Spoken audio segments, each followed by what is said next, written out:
The NFL and the NFLPA have now announced that they're going to make changes to the concussion protocol, but have they gone far enough, and will these changes make a lasting impact? That's what I'm going to be breaking down in this video. My name is Brian Barsoon. Upload YouTube content. Like, share, and subscribe if you enjoy the video. Just jumping right in though, this video is from Sports Illustrated, and it's going over the changes that are going to be made as a result of the TUA TAGOVAILOA concussion that happened Thursday night against the Bengals. So just taking a look here, so they added another step to the process and added another protocol and term called ataxia. And I'll go into what that is in just a moment and kind of describe what that is and where we can see an example for that. And actually it happened in another case over this past week as well to the Indianapolis Colts running back.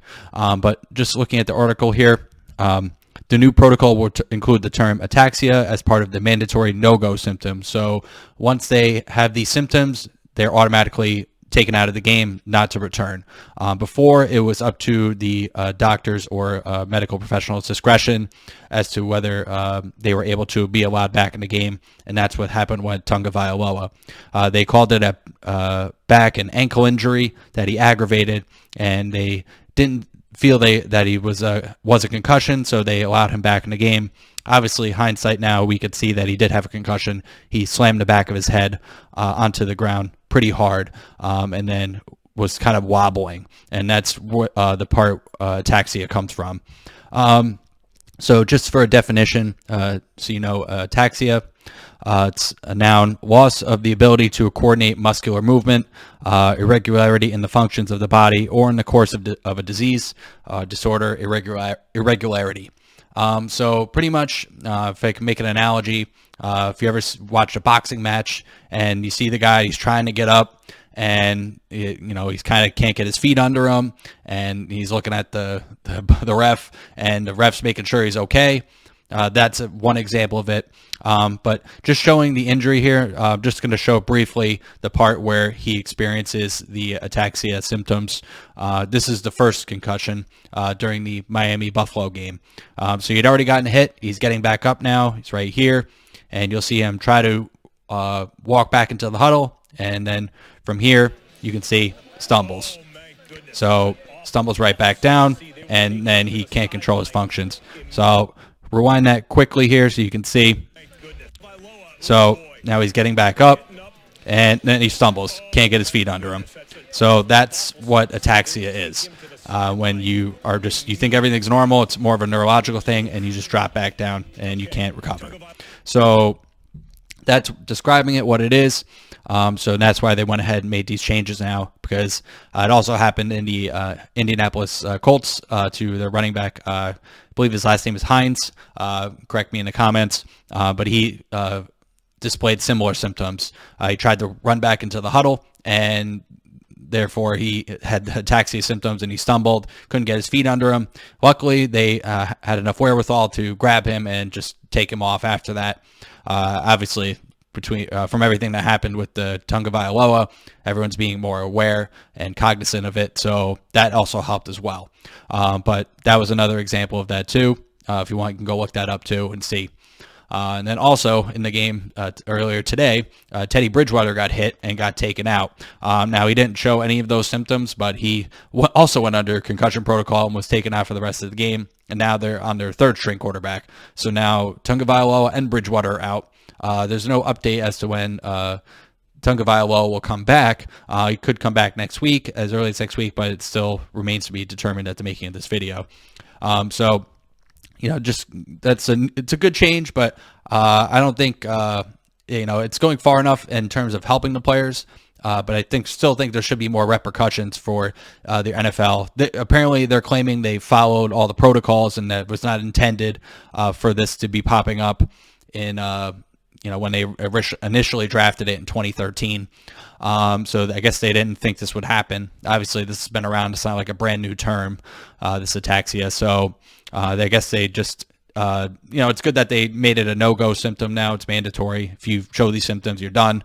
There's been tons of examples where I can imagine, remember people that had these symptoms, and they would just sit out for a few plays and then they'd come back into the game.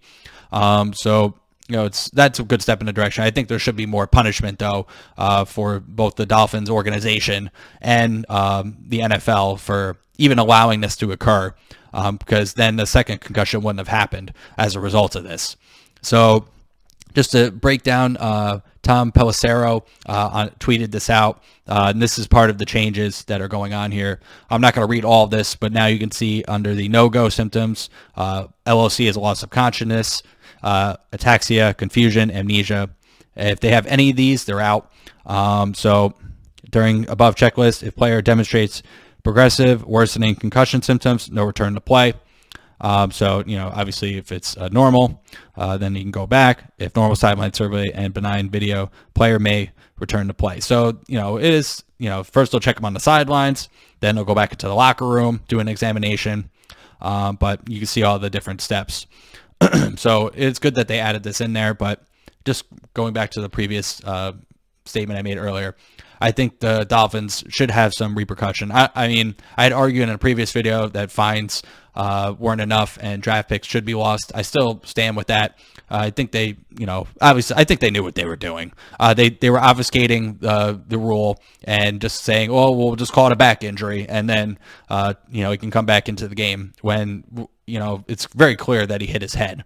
And then, obviously, that was a result of him coming back in, finishing the game, not being on a concussion protocol because, they called it a back injury. That's what allowed him to get the second concussion. So I think there should be some, malfeasance or, recklessness involved with that between the NFL and the Miami Dolphins.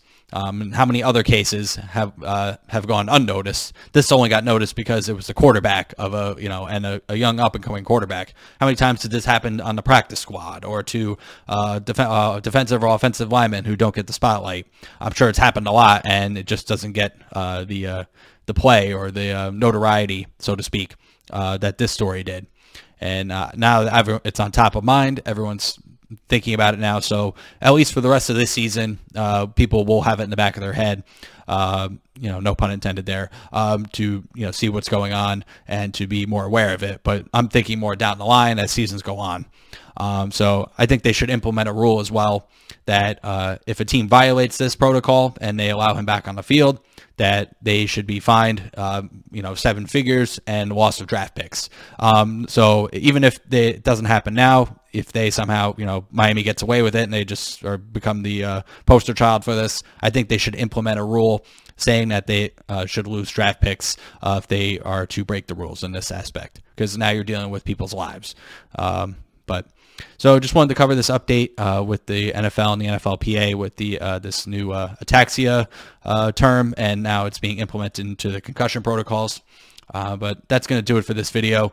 Like, share, and subscribe if you enjoyed the content. Comment down below what you feel about this, if they went far enough or if they need to push a little further like I think they should.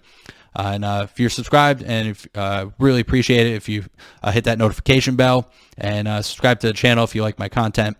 And thanks for watching, and take care.